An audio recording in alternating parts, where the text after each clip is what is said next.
بسم اللہ الرحمن الرحیم۔ السلام علیکم ورحمۃ اللہ وبرکاتہ۔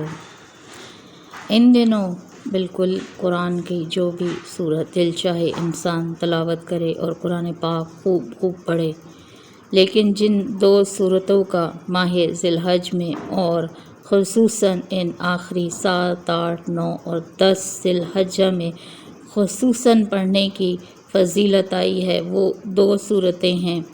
ایک سورہ ہے سورہ فجر اور دوسری سورہ ہے سورہ ضحیٰ۔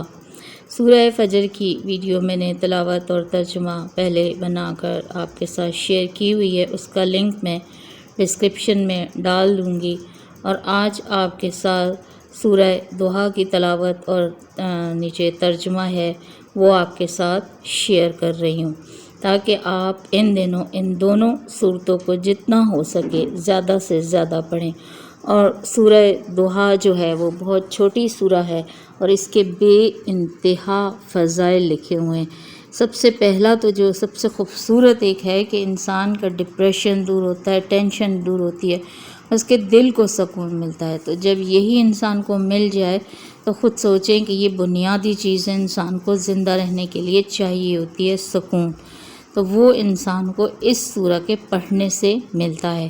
تو انشاءاللہ تعالیٰ آپ یہ تلاوت سماعت فرمائیے اور اس ویڈیو کو جتنا ہو سکے آگے شیئر کیجیے، تاکہ ان دنوں یہ لوگ جو ہیں وہ یہ ویڈیو دیکھ کر سورہ فجر اور سورہ ضحیٰ کو زیادہ سے زیادہ تلاوت فرمائیں۔